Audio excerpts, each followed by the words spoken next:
Well, we're live, ladies and gentlemen. Now 8 minutes and 30 seconds into this second hour, and I've had a chance to meet him in New York and interview him for my film Martial Law. He was gracious enough to give us a few hours then, and I've had him on the radio with us many times over the years, breaking big stories that he's always gracious enough to bring us.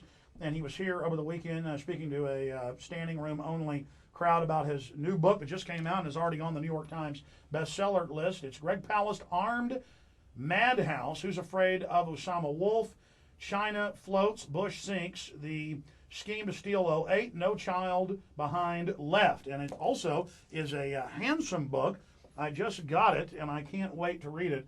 Greg is an extremely accomplished writer, again, best-selling author, joining us in studio. We're also videotaping this for the local TV show and the PrisonPlanet.tv viewers. Greg Palast, great to have you here with us. Terrific, Alex. It's always an honor. Really. I mean, you know, my big shot publishers out of New York, I say, I want to launch my book on the Alex Jones show. And they go, what's Alex Jones? You know, like they're in the little New York towers. They don't understand what the people are listening to. So that's why even they are surprised that my book is a bestseller again. So thank you, Alex, because you're getting that word out. Oh, no, thank you, Greg. You certainly have a huge grassroots support all over the globe. Tell us about Armed Madhouse. Well, I mean, it starts out like Who's Afraid of Osama Wolf? You go from the war on terror to Iraq to Venezuela to China and what's going on with all this stuff. And what I'm doing is, for those who don't know me, I do investigative reporting for BBC television, which, you know, Alex is, I have to do over there because investigative reporting here is, I think, against Patriot Act 3 or something. They don't allow this stuff on the air. What I've got here, for example, are the secret plans for the oil fields of Iraq, which I was able to get out of Houston, which are written for the Iraqi government, imposed by the State Department, but written up by Big Oil. I've got here the inside documents from Choice Point and the companies which are illegally, sucking up information about you and me and renting it out to the government. So you have like 60 illustrations in this beast because it's all these documents marked secret and confidential you're not supposed to see, and BBC will actually allow me to go get them, but they won't allow me to show it on US TV. I am completely, totally locked out of American television. Well, this is smoking gun type stuff that Yep. you have. You've done a lot of the original research on this. It's been confirmed. It's been vetted. That's right. This is the same stuff that the Treasury Secretary O'Neill was telling us. Then you actually get the documents. That's right. This is war profiteering in the extreme. This is serious crime, in my opinion. And historically, we have that precedent. You have the oil companies writing up the oil policy for the Iraqi government to basically then hand it over to them, proving that one of the pillars of this invasion is about snatching trillions of dollars in oil. And controlling it. See, one of the weird things is, and one of the horrible things is, I got two documents. A lot of, they say, conspiracy nuts think that Bush had a secret plan to seize and control the oil fields of Iraq before the invasion and even before September 11th. And that's not true, Alex, because I looked it up and we dug it out and we found out he had two plans. And the two plans, one written up by neocons, one written up by Big Oil. And the Big Oil plan, which is the one that ultimately won out, is not about, believe it or not, it's not about going to get the oil. It's not about blood for oil. It's about blood for no oil. They're not going in there to get you the oil to make it cheap to fill your Hummer. They are going in.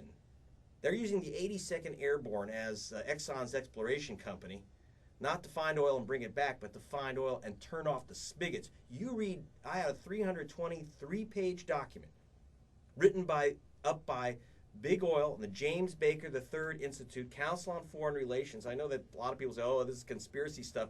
You have to understand, I found out these guys wrote up our policy because they told me themselves, the oil execs themselves, and the James Baker people. If you don't know James Baker, he was Secretary of State under Bush 1, Treasury Secretary under Ronald Reagan. He's the lawyer for ExxonMobil, the lawyer for the Saudi Arabian government, and the lawyer kind of consigliere for the Bush family. And it's his crew that put this together. Now, they say that they didn't put it together, or they said they didn't even talk to me. And they threatened to sue, by the way, Harper's Magazine when I outed this stuff. Then the editor of Harper's said, you never talked to Palast? I said, that's right. And they said, okay, what part of this audio tape is not you? Because that's one thing I do. Now, I was on National Public Radio, NPR, which are better called National Petroleum Radio, And they said, we don't do that. I said, I know that, but I have to. You know what? You talk to these guys, they lie. So they didn't know who they were talking to or why, and they let the stuff out. When I got the word about the oil companies drafting up the plans for Iraq's oil fields right out of Houston, even though it says Washington on it. First of all, by the way, the United States government told me in writing, when I say me, BBC television, they told us in writing, there is no such plan. Defense Department, State Department, White House, in writing, there is no plan for the Iraqi oil industry that we've written. Then I get the plan, 323 pages, marked State Department, not for public distribution, not confidential, the whole 9 yards. And I got that by wiring up and talking to the oil execs who described it, and I was able to get my hands on it. But here's the evil thing of what's in it. Bad enough that you got oil company executives writing a policy attached to an Abrams tank. And we got kids out there. We got now 2 kids being held hostage, one out of Houston, right? And believe me, the kid from Houston who's held hostage didn't have anything to do with writing up these oil plans. The oil plans are about, here's the phrase in it, you'll love this. The purpose is to, quote, enhance Iraq's relationship with OPEC. Guys, OPEC is the oil cartel, which is squeezing us by the pumps, destroying our economy, raising the price of oil to $70 a barrel. That's $3 a gallon at the pump. Enhance OPEC. And just so you know, when you talk about crime, Alex, you have to understand it is against the law for any American to participate in the oil cartel, in any cartel, okay? King Abdullah gets away with having a cartel because, there's an exception to American law saying, that apparently that, dictators in bathrobes and crowns are not part of, they're not subject to our laws on monopoly. Yeah, the foreign governments who have kings, they're allowed to have monopolies, but in the U.S., going back to 1906 and the Sherman Antitrust Act, you can't do that. That's right. In fact, there's something called the long arm of the Sherman Antitrust Act, which says that any monopoly anywhere, including OPEC, is against the U.S. law. If any American is found helping out OPEC. Now, of course, the oil companies are cranking it in big time because of OPEC, and they pretend to have nothing to do with it. But now we have a document showing that the James Baker people and the oil companies that worked with them, like Petromina out of Indonesia, for example, was in on it, that these guys are, they're using their own phrase, that they're enhancing OPEC, that they're trying to maneuver Iraq to make sure that Iraq will never bust the Saudi Arabian production quotas. Saudi Arabia sets quotas. You can't produce more oil than 3 million barrels a day for Iraq. That's their absolute stone limit. Now, a lot of people I know think that George Bush screwed up in Iraq. You read these documents, you realize he hasn't, because, when he came into office, oil was 20-something a barrel, like cheaper than peanut butter. Today, it's $70 a barrel. That's mission accomplished. You read this stuff, that was their mission accomplished. Greg, let me add something to what you just said, because this is incredible. Obviously, I've read your last 2 books. I've watched your Bush Family Fortunes video. It's excellent. But the things you're saying here, I mean, this is the documents. This is the evidence. You've gotten IMF, World Bank documents in the past. I want to revisit some of that because it ties in. But the neocons get on talk radio and go, look, less oil is flowing out of Iraq. See, if we wanted the oil, it'd be flowing. No. It's called artificial scarcity. You got it. Ladies and gentlemen. And it's the same thing De Beers and the Oppenheimers do with diamonds. They go all over the world buying up the fields, paying people off, sending in mercenaries, bragging about it, because they're actually only semi-precious. They artificially make them scarce. And it's the same thing with Iraq. In fact, in 1990, they were angry. OPEC, Bush, Senior, and others were. Europe was angry that Saddam was, quote, overproducing, driving oil prices down because he said, hey, I've got a $30-something billion debt to BCCI and other people. I've got to pay this off. That's right. OPEC said you're driving it down to 90 cents a gallon. You can't do this. So they set him up. He said, okay, well, they're slant drilling. Can I invade them? Yeah. We don't get involved in inter-Arab affairs. April Gillespie, we don't have a defense treaty with them. So understand, ladies and gentlemen, grabbing the oil in Afghanistan and then controlling Tajikistan, Uzbekistan, the other stands, Turkmenistan, that means China and India don't get it. See, it's about grabbing it and then sitting on it. You got it. You know what? I'm glad you grabbed it, Alex, because there were a lot of people, kind of in the streets saying no blood for oil. And there was this whole image that we were going there to get the oil. And like you say, the neocons say, hey, we didn't get the oil, so obviously that's not what it was about. It's about not getting the oil. It's about capping it not getting it. In fact, it goes back, by the way, this is interesting. You'll find the book. And by the way, one thing I do in the book, there's like 70 documents shown here. And you know, I try to do it, by the way, in a way that's humorous. You know, that's how you do news at the BBC. You can have a little humor. But you actually have the enhanced OPEC document in there. But one thing you'll find out that's interesting is going back in history. Iraq was invented to control oil. Winston Churchill invented Iraq in 1920. And they set up a nation. They got in a guy named Faisal as king. Winston Churchill took the Kirkuk fields, the Basra fields, and the tar sands of Baghdad, put the three fields together, called it Iraq, invited in a guy named Faisal from Saudi Arabia, said, "You're king." He said, "King of what?" He said, "Iraq." He said, "What's Iraq?" He said, "It's a place in Baghdad." And that's why the Saudis have always been our buddies. It goes back to Lawrence of Arabia. They just went and picked a tribe, gave them a bunch of machine guns and grenades, and said, "You're the bosses there." And we got you. And so what happened was that Faisal then flipped around and gave a concession to a consortium, including Anglo-Persian, which is now BP, Standard Oil, now Exxon, the company that's now Total France and Royal Dutch Shell. Those four operators. In 1925, they sat in a hotel room in Brussels, laid out a map of the Mideast, took a red marker, no, they didn't have markers, they took a red pen, and put a circle around Syria and Iraq. Every oil company executive in the room in 25 signed that on the red line on the big map and agreed never to pull oil out of Iraq. Greg Palast, this is riveting. We're going to come right back. He's got the documents. It's in the new book, Armed Madhouse. It's going to be a good one. Already on the New York Times bestseller list. Stay with us. Greg Palast in studio. Greg, this is incredible. You have the oil company documents where they're openly talking about stopping the flow. You expose peak oil as a big PR scam to make us think there's not enough oil to, again, create the illusion of artificial scarcity. You've got it all in here. But before we get into that, in 95 and 96, a bunch of documents were produced by the oil companies. In 2001, the Associated Press reported on it, and it came back out last year where they said, we've got to buy up these hundreds of independent refineries in North America because there's too much oil. We can create an artificial bottleneck by buying them up. Then they blame the environmentalists and say, oh, it's all their fault. You know, they're the reason that all the refineries have been shut down when we have their own smoking gun documents. Greg, how do they get away with this? How do they get away with it? Well, because they... Do you realize that ExxonMobil is the second largest lifetime career giver to George W. Bush and the Bush family after Enron? Okay, I mean you have to understand who's bought the White House for these guys, and you know, look, also, you know, you can't ignore the fact that these are the guys who shoplifted the White House, and the same guys that helped them shoplift the White House are the same guys, the same companies who are collecting the lists on Americans for the war on terror, and that's all about you collect the lists. You know, everyone's worried about the civil liberties aspect. I keep asking a simple question. What are they doing with these lists? They sure as heck aren't going after the bad guys, the terrorists. They're going after, you know, we're the victims on September 11th, not the suspects. They made us the suspects. We're under surveillance. They can't do this legally. It's against the law. And by the way, the law is the United States Constitution. So what they do is they have companies like ChoicePoint and others collecting the information on us, private KGB type operations. Then they rent the data from them to fund it. And then what happens is once they rent the data, what's it used for? It's used for elections. And then they even make their buddies make money off the scam. Oh, they don't just steal. And again, millions. And then meanwhile, the Democratic parties, no bid contracts. The Democratic party's bought off by the same people. Now, I mean, even Senator. No, you can't buy Democrats. You can only rent them. I mean, even Senator O'Connor, even Bob Woodward.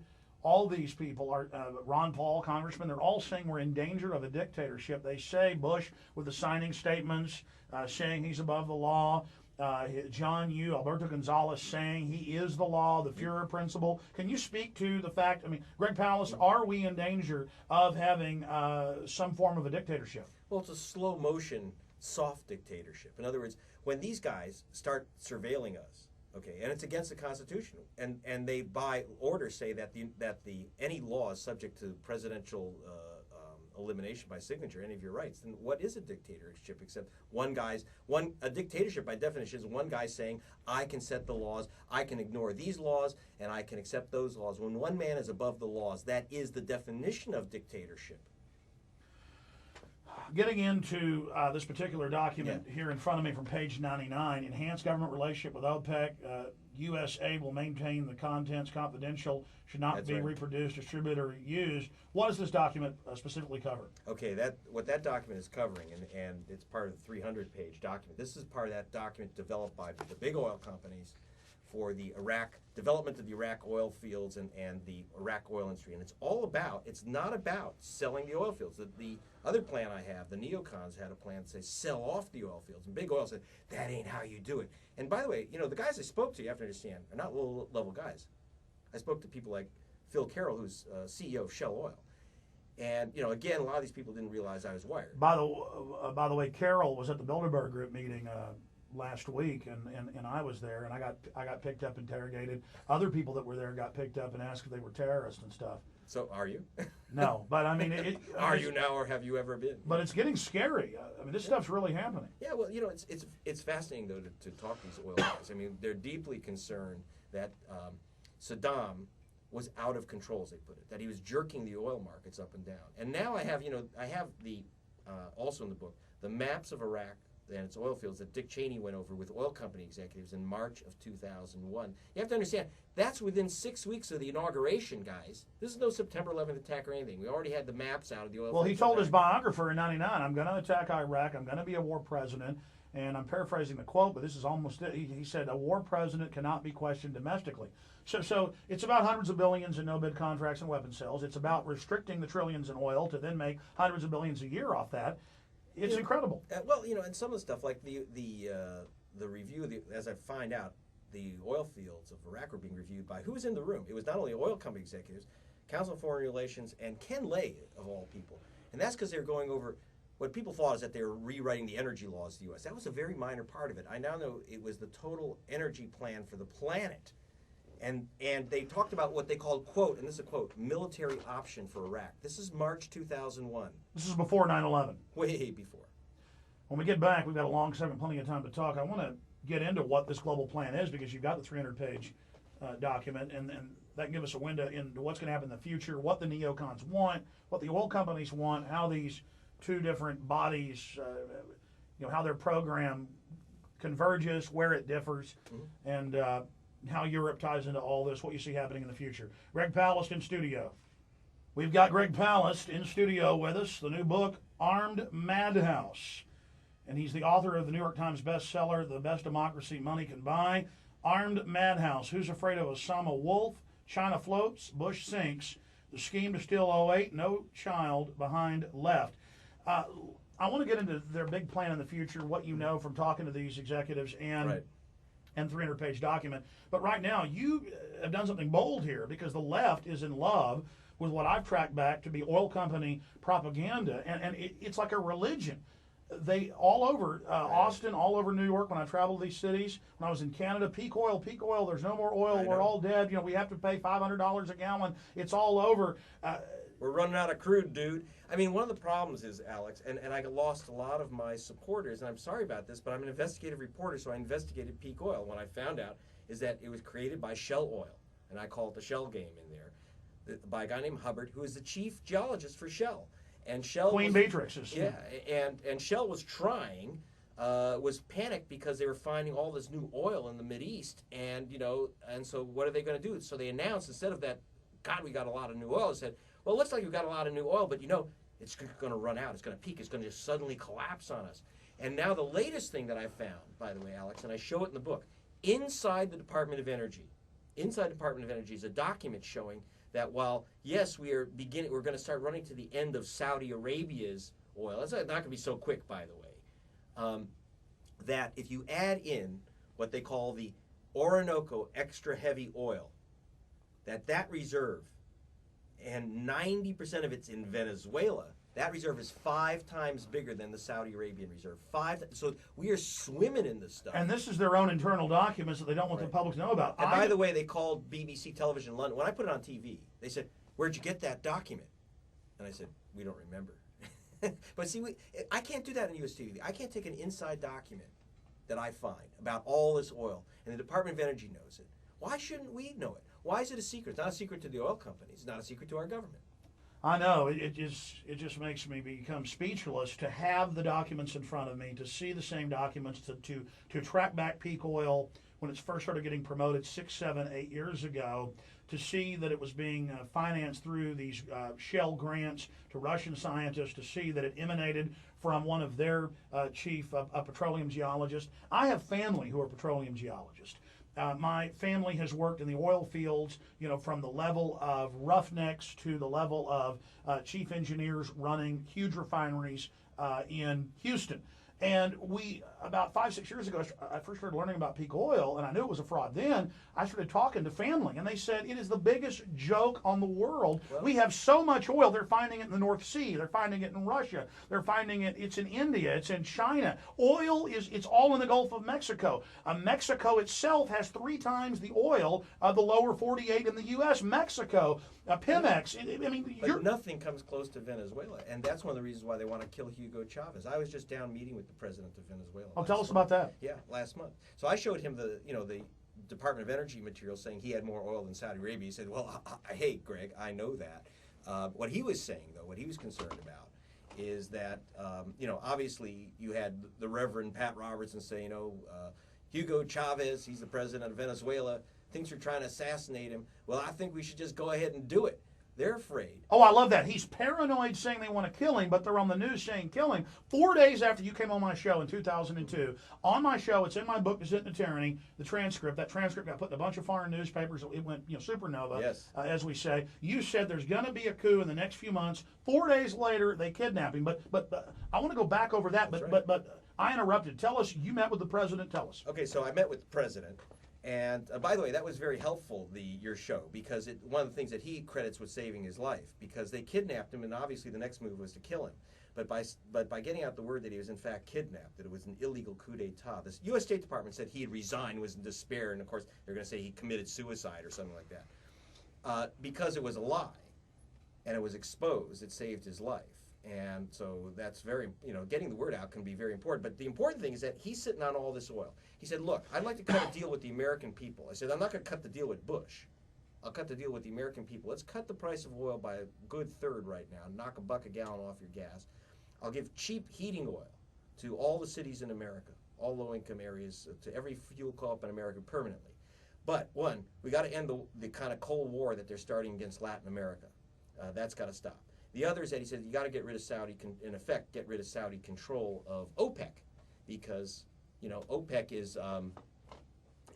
has this game where they shoot the price of oil way, way up through the ceiling. About every 6, 8 years, they dump it down to nothing to wipe out alternatives. And he says, I can't operate in, our nation's getting killed this way with the up and down. Stabilize the price of oil. We got plenty of oil for you. Let's work it out.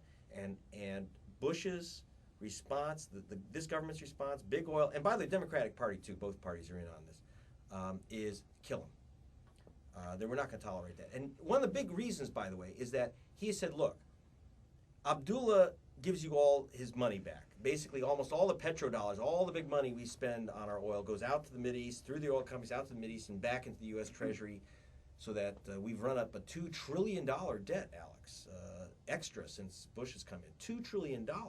That's all been borrowed abroad, every single penny. Petrodollars are the key. Chavez said, I will give you cheap petroleum, but I'm not going to lend George Bush back money for oil wars. I'm not doing that. In fact, he took $20 billion out of the U.S. Federal Reserve. Now, tell me if I'm wrong, but I've been following this and following your reportage and others. He said, I'll give it to you at about 10%, 90% off. Then even some of the oil companies and the people that would distribute it on the East Coast, they said, no, how about 60% off? So that's what they ended up doing. Now Chavez has reversed and said, fine. If the oil companies say, if I cut oil prices, you're just going to restrict your production, fine. You won't let me do the deal. Then I'm going to start taxing the oil companies a modest amount when you explore and develop here for my people, and it's a very small percentage. Now they're going even crazier. Yes, well, one of the things is he doubled the royalties on the oil companies. So obviously they weren't too happy about that, and but on the other hand, they still keep 70%, and the stuff's worth $70 a barrel. I was about to say before they're paying 16%. In fact, they had some contracts 1% royalty, 1% royalty. I mean, this is starvation for these people. So he's building nations. He's also lending it to nations like Ecuador, et cetera, because what he says is we have to eliminate. One of the reasons why they're out to get him, he says, we have to eliminate the IMF. We have to replace it with the International Humanities Fund. He said the International Monetary Fund is basically a financial dictatorship, and it is killing. And you got their own documents on that? Yes. In fact, in the book, I have the documents that were just an absolute wipeout for the nation of Ecuador. And it wasn't Ecuador. Basically, this was to help out these bond speculators. Everyone knew that these guys were a bunch of criminals. But the IMF was backing up these bond speculators who were demanding a bonus payoff from Ecuador. And the president of Ecuador met with me. He said, if we pay this level of debt, I mean, our nation is destroyed. If we're dead, who's going to pay them off? I mean, it's going to destroy our But nation. you have the IMF World Bank documents. Yeah. Joseph Stiglitz, their chief economist, went public. In there, they say it's about destroying countries. Yeah. They say it's about creating poverty because, again, these elites are monopoly men. It isn't about a free market, ladies and gentlemen. They're not free market. Just They like want free market. Who just wants like a free market? Just like General Smedley Butler said, war is a racket. He said, I was a highly paid mercenary who was sent into these countries for big moneyed interests. So understand, they're threatened by you having a good economy. They're threatened by you being solvent. Look at it here in the U.S. Everything is designed to get us into debt. This is a predatory economy. Can you speak to that? Yes, absolutely. There is a section in there. You have to understand, King Abdullah has lent us $1 trillion out of Saudi Arabia, lending back our own money. In other words, we get charged big time. Think of it as an oil tax at the pump, which goes out through Exxon, out to Saudi Arabia, and back. Now, as you know, the Quran prohibits the charging of interest, but King Abdullah doesn't mind grabbing a big pound of flesh from us. And also the Chinese are big lenders, about almost 2/3 of $1 trillion at this point. And the result is these extra high interest rates in the U.S., which has been killing off the auto industry, killing off the airline industry. And you have to understand, these are unionized, high wage industries, which are now becoming low wage industries. And frankly, that's mission accomplished. These guys aren't shedding a tear. Why don't they stop it? They're not shedding a tear. Why not cut the deal with Chavez? Cheap oil, lots of it. Tell the Saudis go fly. But instead, we got our president, chauffeuring around King Abdullah and his golf cart at the Crawford Ranch. Now the globalists are long-term players. These deals that we still live under were made in the Middle East over 80 years ago. That's right. When Mohammad Mossadegh, Man of the Year Time magazine, humanitarian, poet, pro-America, kicked the communist out of his country. Comrade Roosevelt, before he died, went on NPR and admitted that our government carried out terror attacks in Iran to then blame it on Mossadegh. They put him on house arrest, cut his ministers' heads off. Can you speak to specifically what happened in Iran? That's a grim situation. In the 1950s, Mossadegh, the elected president of Iran, nationalized the oil companies. Then the U.S. and Britain went on a successful campaign to overthrow his elected government. And if you read the CIA documents, which have now been declassified, National Security Archive, you really got to go to these, Alex. The horrible thing is, it's in my new film, yeah. The Shah of Iran, who took over, actually didn't want to overthrow the elected government. He was scared. So the CIA said, what we have to do is activate the Islamic mullahs who have been out of politics, activate them and convince them that democracy is un-Islamic. So that's right in those documents at the National And that goes Security back to the Archive. Muslim Brotherhood over and over again. So what they're doing is the CIA created this fanatic Muslim anti-democratic bent. It was a creation to get rid of the elected government, which had taken over the oil companies. And well, now they that flew comes- in Ayatollah Khomeini Yeah. there in the late 70s, and then they had a weapons deal with him, and then Clinton gives $45 million to Iran to help attack the Serbs in 1998, 1999. Greg, can you speak to that? I mean, sometimes I think that you have to remember Ahmadinejad may be on some type of globalist payroll. I mean, because I see piece after piece. You're getting close on that one. Mad Mahmoud is part of the game. It's a Punch and Judy show. Watch, Alex. Every time the price of oil gets towards $60 a barrel, suddenly Mad Mahmoud out there in Tehran says, "We're going to blow up Israel," or next time it drops, he goes, "We got bugs and bombs." And then if it drops again, Bush says, "Oh, we're going to go get them." And each time, either Bush or Mad Mahmoud says something, the price of oil is up another $5 to $8 a barrel. You have to look at the timing of those statements. It's a Punch and Judy show. The guy that they're worried about is Chavez of Venezuela. Well, let's talk about that, though, for a second, and then let's go back to it, Greg. Right. I mean, we know that our government allowed them to fly in Ayatollah Khomeini. We know Reagan then and Bush Sr. made backroom deals with him to get Jimmy Carter out. We know that they used him to attack the Serbs. And then Iran-Contra. I mean, my God. I mean, we literally gave guns to the Ayatollah. Do you think they're on secure sat phones, having briefings and I mean, how staged is it?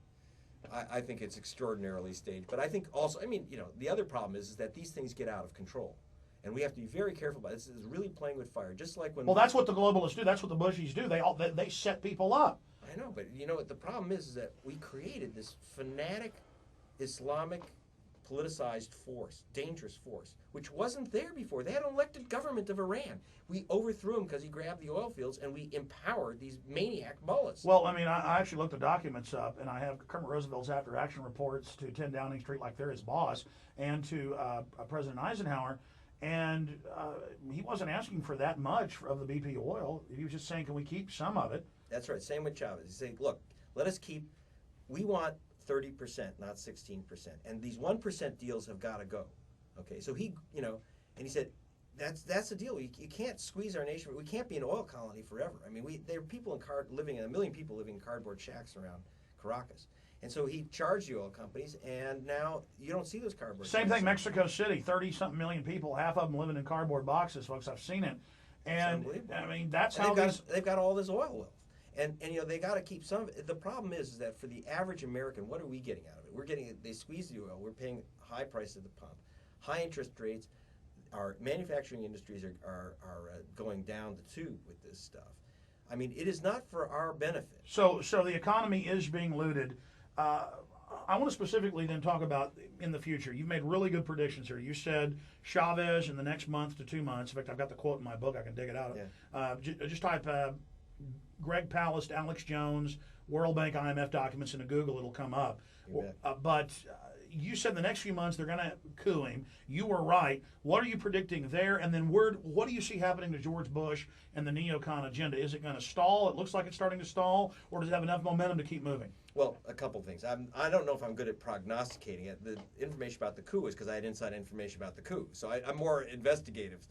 And what we're finding now is that the neocons, are in twilight right now because when they're trying to grab the assets of Iran, that was one thing. When they try to grab the oil fields without the permission of the oil companies and have their own scheme, they got slapped around big. So you agree with some of the other inside experts we've got that there is starting to be a split? Yeah, there's a split between big oil and the neocons. The big oil has a big long-term picture, and they're not, big oil ain't talking about democracy in the Mideast. They're talking about controlling those oil fields and, as use their phrase, enhancing OPEC, making sure that no one busts the quotas. I'm looking, unfortunately, I would say the obvious thing for these guys to do is to assassinate the president of Venezuela. I mean, unfortunately, that's an obvious thing for them to do. We are now in a virtual Cold War with all of Latin America. And there's troops in a whole bunch of countries down there. This is a very dangerous business right now. Everyone's looking to the Mideast. Get ready, guys. The big Cold War, and we're going to see. We're not going to move in with the 82nd Airborne because those people will shoot back. It's not going to be like fun and games like Desert Storm. So that's not going to happen. But it's all going to be through puppet coup d'état action, and we cannot let a guy with bigger reserves than Saudi Arabia start cutting deals that don't involve the oil companies. I mean, this is, he's threatening Saudi hegemony of OPEC. He's threatening. And now he's got his own type of coalition or alliance down there. These countries getting together. So what's the time frame? I don't know, because obviously the big oil guys, I didn't get enough information from them. I mean, I could only have so much access. But we know they're increasing troop levels right now. Yeah, I mean, I'm hoping that that one thing big oil does not like is too much turmoil unless they've set it off. And but again, playing with fire. Once you start playing games with the Iranians, it can get out of control. These guys, I don't see how they can control these fires that they set. But hasn't big oil set Bush's and them up kind of their wind-up toys to take the fall later? I mean, they do that a lot. I mean, it is James Baker and Daddy and all them. Yeah.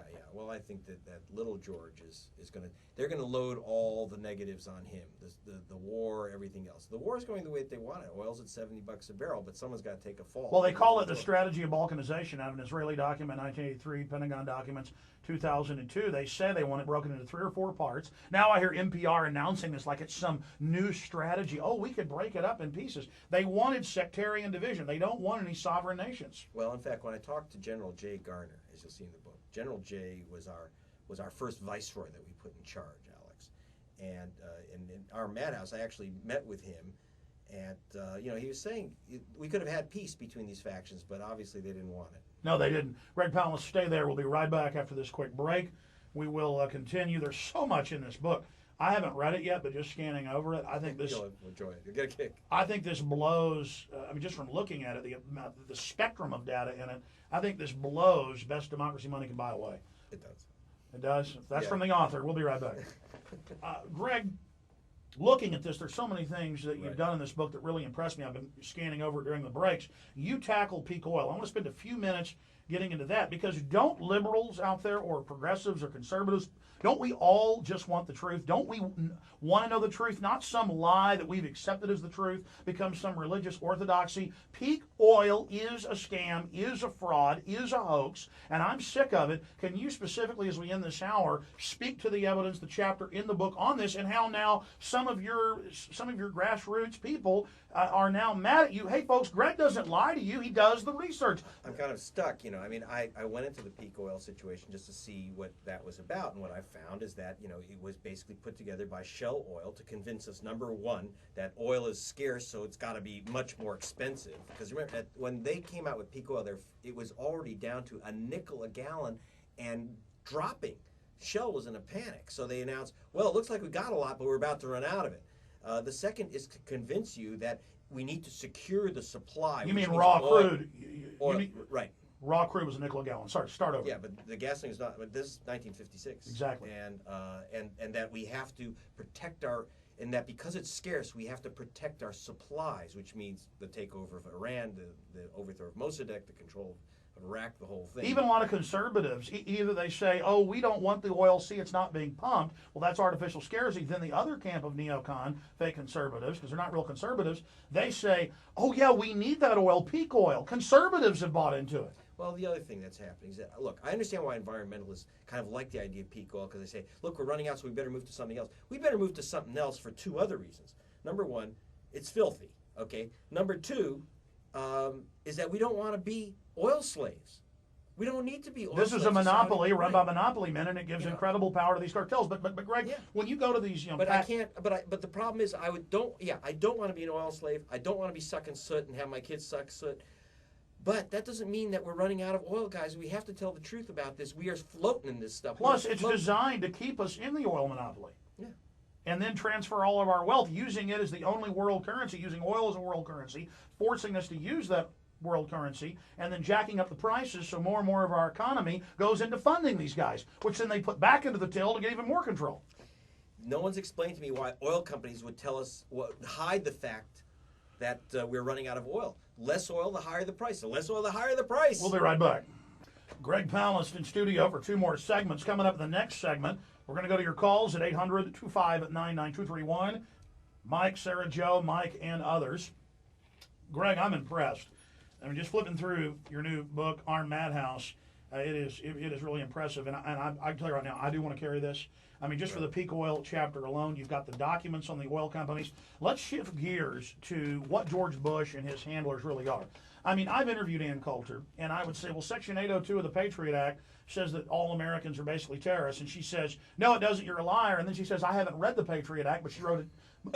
But she wrote several chapters in a book about it. And I mean, literally, I have congressmen, senators, Nobel Prize winners on, the best journalists. I mean, I don't consider myself to be real smart, but I have a lot of smart people on, so I'm pretty informed. She was one of the stupidest people I've ever talked to. And they talked about how smart she was and all this. And then she attacks the widows of 9/11 just to get publicity. And she looks like this ring wraith type creature. And again, it's not about Ann Coulter, folks. It's about the fact that Time Magazine, everybody promotes her. Why are they promoting this monster who has said stuff like, we need to kill more innocent Iraqis?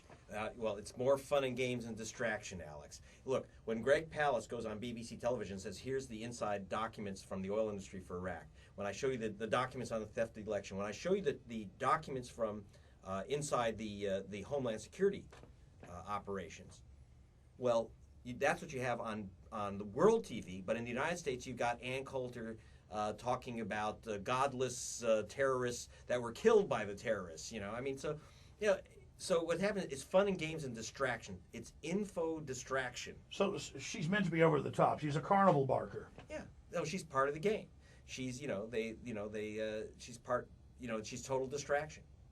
She's total distraction. Well, I never really talk about her. It's just that I read it's all lies. And I mean, at the same time, there's a lot of horrible stuff liberals are doing, their establishment. I'm not a liberal, folks. I'm a paleo-conservative. I mean, I'm a constitutionalist. But by any yardstick, Bush has spent more money than all presidents combined. He's doubled the size of the BATF, signed back onto UN treaties, done all these. He's for totally open borders. He constantly lies, and still so-called conservatives worship him and worship Ann Coulter, who's a low-grade moron. Well, I mean, what she is she is a front person for the control regime.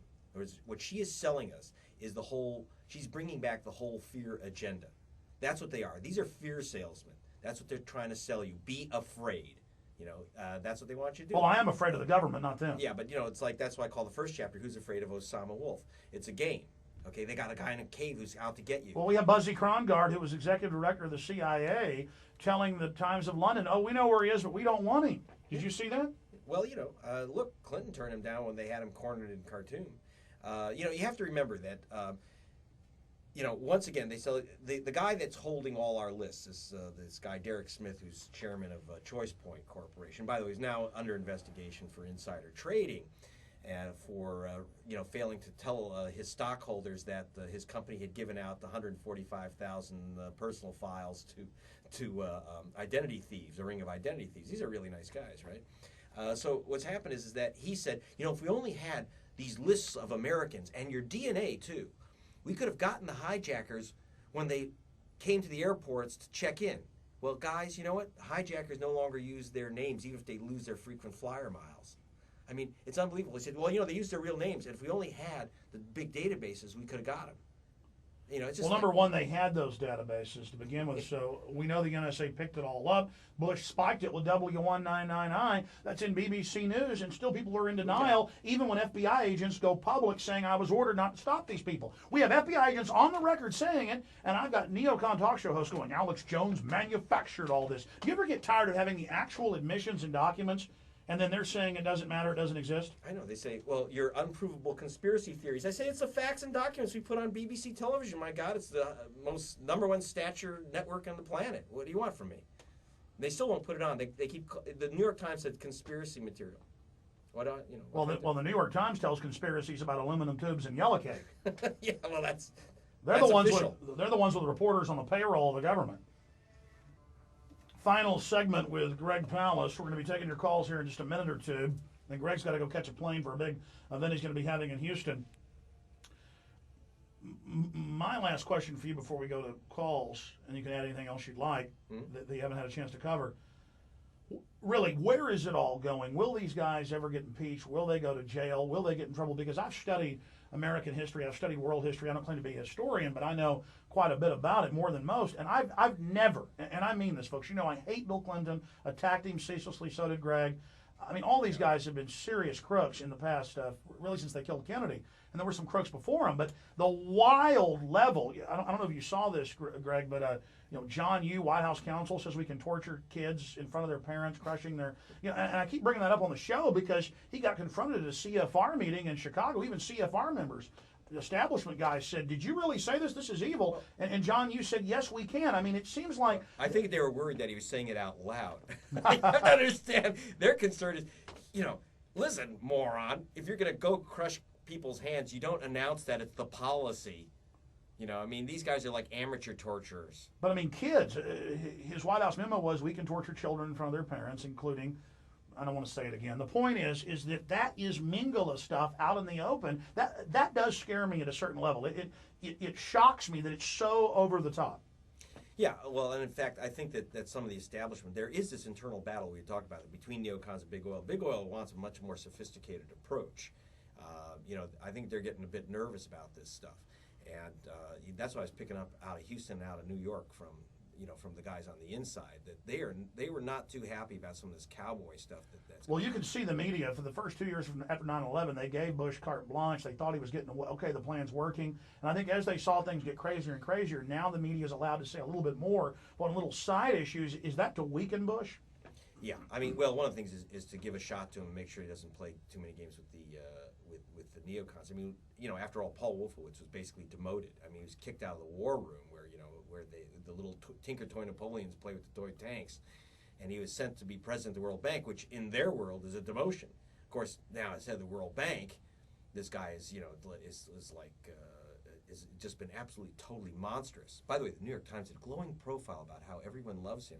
I mean, you have no idea. I mean, he told Ecuador if they didn't pay off these speculators that he was going to choke the economy to death. And we've got Bolton at the UN. I mean, what's wrong with these guys? Well, but keep in mind, from the CFR's view, was thrilled that Wolfowitz was sent to World Bank and Bolton was sent up to New York. As far as they're concerned, that was away from the centers of power. Well, I want to go to the calls because we're almost out of time, but the last thing that I thought of, the Cheney shooting, we did an investigation on that. He clearly shot the guy up close. He clearly was drinking. They then had to admit it. If anybody else did that, they'd be in big trouble. They wouldn't let the police in. Just give us in a nutshell your take on the whole Cheney shooting. Well, one of the problems is, I mean, I was down here. I'm going to be investigating that, by the way, just so you know. I probably shouldn't even announce that on the air, but I'm going to get some more information. But all I do know is that, absolutely, I mean, what the heck is this? Someone gets shot, and I don't care if the guy's vice president of the United States. What do we now have? We now allow personal executions by our by our leadership. I guess Gonzales will write some type of law that says that that as long as the vice president is packing, whatever he does is okay. I mean, it's gone completely bonkers. Well, just so you know, I've done a lot of bird hunting. He wasn't the 90 feet away that they claimed, because even with the most high-powered shotgun load, it doesn't go into the heart at that range. It might go in half an inch. So it's just total baloney. Let's take a call here from Mike in New York. You're on the air with Greg Palast on Genesis. Oh, you guys got me all worked up now. Okay, Mike. Greg, here's the thing.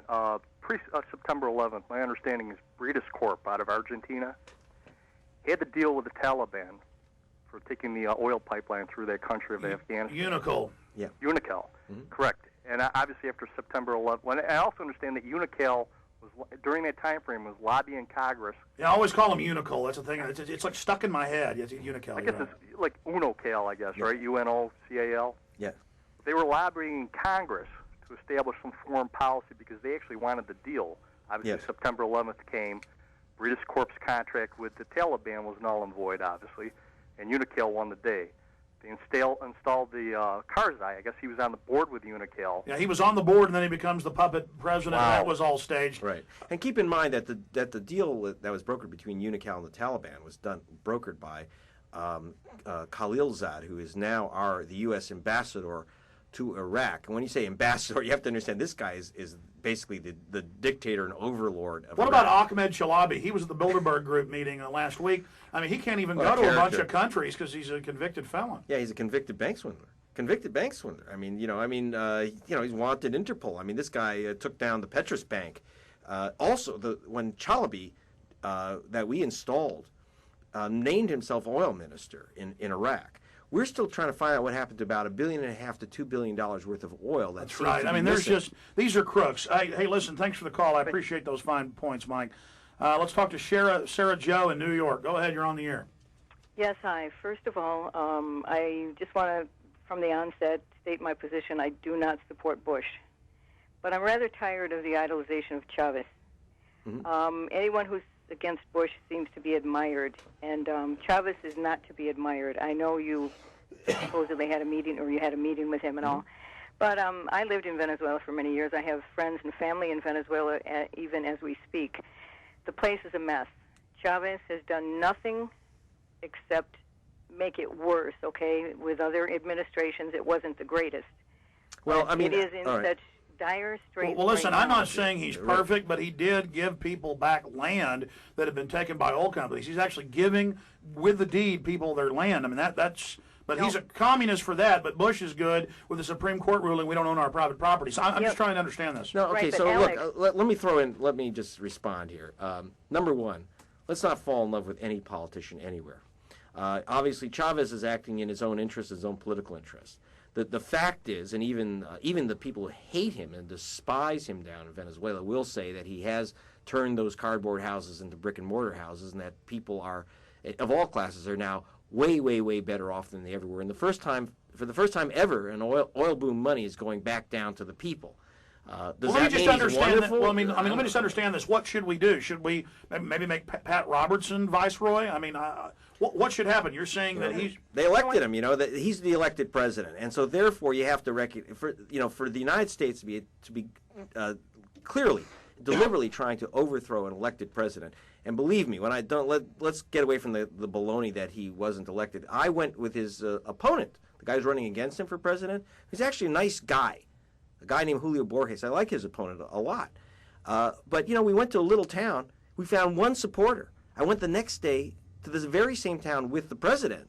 And you thought that Elvis had arrived, man. Ma'am, I mean, specifically, what's your point? What should happen? What are you saying? Well, the only thing I'm saying right now is that, like you said, Chavez is doing it for his own interest. And the people are not. They are taking land away from people. They're not giving them land and deeds. What they're doing is taking the people who live in the shacks up on the hills. Yeah. They're illegal Colombians that came to that country of the past 40 to 50 years. See, this is what's going to happen in our country as soon as, give it a few more years. And the people who have been working the land... Ma'am, okay, explain it to me. What should be done? What are you saying? Well, I just think to give Chavez... You don't want to assassinate an elected president, do you? No, I'm not saying that, but you say that they were not fair elections. I was down there for much of the demonstrations. My point is, I saw the whole country. My point is that it's making the globalists mad. Okay, and I mean, our government loves China, and they got mobile execution vans and public executions and sell organs. So Chavez, compared to them, he's much better than China, and he's much better than our government. Thanks for the call. Do you agree with that statement? Yeah, I mean, China. We are cuddling up to the most bloodthirsty dictators. Yeah, on the planet. North Korea is threatening to nuke us, and we're giving them reactors, and Rumsfeld's involved in that, of course. Mike in California, you're on the air. Go ahead. Hi, guys. Hi. Two questions. One for you, Greg. One for you, Alex. Greg, what I hear and what I sense is that there's an effort to consolidate South America so as to cause problems for the New World Order. Can you comment on that? And Alex, can you comment on this? I think I heard it on your show where somebody was saying that you were agreeing that World Vision, this Christian organization, as well as other leaders like Pat Robertson, John Hagee, others, are really not, especially World Vision, being operated by the CIA. Yes, I appreciate your call. Okay. A lot of them are paid off. A lot of them are co-opted. Some of them are actual government operations. We have documents on that. You want to take that question and then answer his first one? Okay. Well, the first question about what's happening in South America. Hugo Chavez has said we have to end the dictatorship of the IMF. The IMF has got to go. And we have their own documents saying they want to overthrow countries. Right. So he's saying, we can't operate this way where basically we're being bled to death. But that means that he's had to take money out of the U.S. Federal Reserve and lent it into Argentina so that Argentina told the IMF to fly. He lent it to Ecuador. Ecuador told the IMF to fly. And he's lending, in other words, he's replacing the IMF with his nation's oil money. Now, they're not doing badly because what happens is these nations, he lends the money to these nations and they get up off the ground. He's actually made like $70 million for his nation. And so they're getting into... Right, but they're independent then. What about using fake conservative Christian groups as government fronts? Well, yeah, that's the other thing. I met with Pat Robertson, and I wore a wire then too. Got it around. By the way, the way I got around his metal detector, I told his guard, I said, "Could you hold my lighter for me? It'll just set off the alarm." And he gave it back to me the other side. He didn't notice I didn't have any cigarettes, But so Robertson told me, it's on tape, I'm not a televangelist. I'm a businessman. This is business, man.